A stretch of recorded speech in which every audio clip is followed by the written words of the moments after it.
باللہ من الشیطان الرجیم بسم اللہ الرحمن الرحیم۔ السلام علیکم، میں ہوں سعدیہ سہیل، آپ کی دوست، آپ کی ہمدرد۔ آپ کو پتہ ہے سب سے زیادہ جو چیز آپ کو بے چین رکھتی ہے نا، وہ ہوتی ہے آپ کسی کو کوئی چیز دے دیں، آپ کی کوئی چیز ختم ہو گئی، ٹوٹ جائے، آپ کا کوئی اپنا کہیں چلا جائے آپ کو بتا کے، یا اللہ نہ کرے اللہ کے پاس بھی چلا جائے، اس کا بھی صبر آ جاتا ہے۔ لیکن جو لوگ جو چیزیں گم ہو جاتی ہیں نا، ان کا صبر نہیں آتا۔ ایون کوئی معمولی سی چیز بھی ہوگی نا، کوئی ایک میری تسبیح ہے جو مجھے اچانک سے میری بڑی فیوریٹ تھی، میری ایک بہت پیاری دوست نے مجھے دی تھی، اور وہ مجھے کیونکہ میں ہمیشہ کاؤنٹر میرے ہاتھ میں ہوتا ہے، مجھے شوق ہے اور جمع کرنے کا بھی شوق ہے ہر رنگ کے۔ اس میں ایک میری فرینڈ کے پاس بہت سمارٹ سا تھا، وہ میں نے لیا، وہ مل نہیں رہا تھا، تو مطلب اگر ٹوٹ بھی جاتے ہیں، کئی کاؤنٹر ٹوٹ گئے ہیں، کہیں گر گئے ہیں، کچھ ہوا ہے، لیکن جب گم جاتے ہیں نا، تو میں اس کے لیے ڈھونڈتی پھر رہی تھی۔ تو گمی ہوئی چیز کو، خواہ انسان ہو کچھ چیزیں ہوں،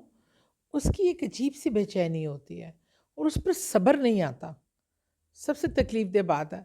میں آپ کو پتہ ہے میرے بچپن سے ایک بڑی تلخ یاد ہے۔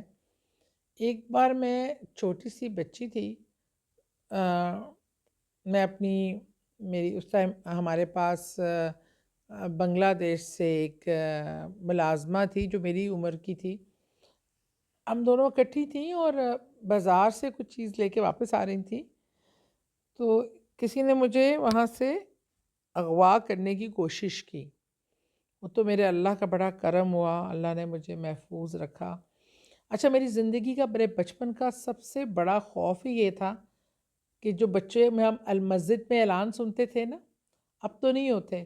کہ یہ بچہ اس نے یہ کپڑے پہنے ہوئے ہیں، یہ نام ہے، یہ اتنی عمر کا ہے، یہ مل نہیں رہا۔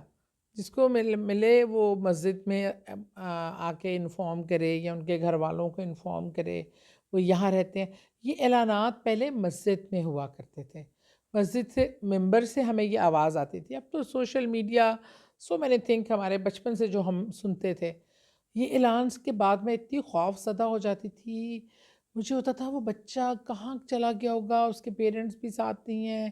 اندھیرا ہوگا، بھوکا ہوگا، پتہ نہیں کیا کیا ابہام۔ پھر ہم سنتے تھے کہ بچوں کو اٹھا کے ان کے ہاتھ پاؤں توڑ دیتے ہیں، کاٹ دیتے ہیں، ان کو بھیک منگواتے ہیں، اور ایسا ہوتا تھا، آج بھی ایسا ہوتا ہے۔ افسوس کی بات یہ ہے، اور پتہ نہیں کیا ہوگا، کیسے ہوگا۔ بہرحال میں بہت ڈر جاتی تھی، ہمیشہ دعا کرتی تھی کہ اللہ تعالیٰ ایسی کوئی کسی کے ساتھ ایسا نہ ہو، میرے ساتھ بھی کبھی ایسا نہ ہو۔ پھر میرے ساتھ ایک اٹیمپٹ ہوا بھی، لیکن میں نا شروع سے میرے دانت بہت تیز تھے، اور ابو نے بھی نا مینٹلی بڑا پریپیئر کیا ہوتا تھا کہ بس فائٹ کرنی ہے۔ اس نے جو وہ آدمی جو پکڑ کے مجھے گھسیٹ کے لینے چاہا تھا، اس نے میرا ایسے ہاتھ پکڑا، میں نے اس کو ایسے بائٹ کیا کہ اس کا میں نے پورا گوشت میرے منہ میں آ گیا اس تیزی سے، کیونکہ مجھے تھا میں نے اس سے بچنا ہے۔ اور میں چھوٹی بتا اسکول کو ایک بچی تھی، پھر میں اور میری جو لڑکی تھی رکھی ہوئی ہیلپر بھاگے ہم، تو حالانکہ گھر کے بالکل نزدیک تھا، تب بچے سیف اتنا کافی سیف انوائرمنٹ تھا، لیکن پھر جا کے میں نے اپنے ابو کو بتایا، اور میں اپنے تیز دانتوں اور دانت کاٹنے کی جو میری ایک بڑی وہ زبردست عادت تھی، میں اس سے اغوا ہونے سے بچی۔ اچھا جی، اب کئی ایسے لوگ ہیں جو اپنے پیاروں کے گم ہونے پہ بڑا پریشان ہو جاتے ہیں۔ مجھے ایک خاتون ملی، اور ان کی اصل میں ان کے ملنے کے بعد میں نے زیادہ سوچا کہ میں اس حوالے سے بتاؤں۔ ان کے میاں گئے تھے ملیشیا، اور پھر کچھ عرصے سے وہ ایک دم ڈس اپیئر ہے، نہ وہ ملیشیا سے کہیں باہر گئے، نہ اللہ نہ کرے کہ ان کی ڈیتھ کی باڈی یا کوئی ایسی چیز کسی کو ملی ہے، لیکن وہ کسی سے کانٹیکٹ میں نہیں ہے، کسی کو نہیں پتا وہ کہاں ہے۔ مطلب وہ بیچاری اکیلے سفر کر رہی ہے بچوں کے ساتھ، شی ڈونٹ نو کہ اگر اللہ نہ کرے کسی کا انتقال ہو جائے تو انسان رو دھو کے چلو جی چلا گیا، امید ختم ہو جاتی ہے۔ کوئی چھوڑ کے چلا گیا، کسی نے طلاق دے دی، کسی نے دوسری شادی کر لی، کچھ بھی ہو گیا، کچھ پتہ ہو تو آپ کو صبر آ جاتا ہے، لیکن ایک انسان جو بالکل غائب ہو جائے، اس کا کچھ عطا پتہ بھی نہ ہو، اس کے لیے بہت تکلیف ہوتی ہے۔ اور ایسے بہت سے لوگ ہیں جن کے بچے، گھر والے، گھر والیاں اچانک سے پرسرار غائب ہو جاتے ہیں، وہ کبھی نہیں ملتے یا مل نہیں پاتے۔ حضرت یعقوب علیہ السلام جو بہت گریہ زاری کیا کرتے تھے حضرت یوسف علیہ السلام کے لیے، تو اپنے بیٹے کے لیے، تو جبرائیل علیہ السلام وہی لے کے نازل ہوئے، انہوں نے کہا کہ تم ایسا کرو کہ اپنے رب سے ان الفاظ کے ساتھ دعا مانگو، انشاءاللہ تعالیٰ اللہ تعالیٰ آپ کی دعا قبول فرمائے گا۔ وہ الفاظ تھے یا کثیر الخیر و کثیر الخیر و یا دائم المعروف، یا کثیر الخیر و یا دائم المعروف، کثرت سے پڑھتے تھے اور پھر گریہ و زاری کے ساتھ دعا مانگتے تھے۔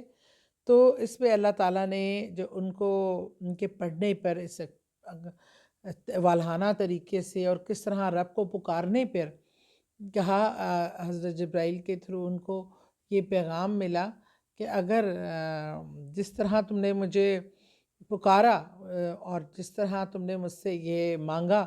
کہ اس طرح، تو اگر میں تمہارے بیٹے اس دنیا میں نہ بھی ہوتے، تمہاری شدت پہ، ان الفاظ پہ، تو میں شاید ان کو دوبارہ زندہ کر دیتا۔ تو یہ بہت ہی خوبصورت دعا ہے، یا کثیر الخیر و یا دائم المعروف، یہ کثرت سے پڑھیں۔ اپنے جو لوگ آپ سے دور ہیں، گم گئے ہیں، جن کی کوئی آپ کو خبر نہیں ہے، انشاءاللہ تعالیٰ ان کے حوالے سے آپ کو بہترین خبر آئے گی، اللہ تعالیٰ ان کو آپ کے سے لا ملائے گا۔ دعاؤں میں شریک رکھیں، اللہ تمام بچھڑوں کو ملائے، اللہ کسی پیارے کو کسی سے دور نہ کرے۔ دعا میں یاد رکھیں۔ شکریہ۔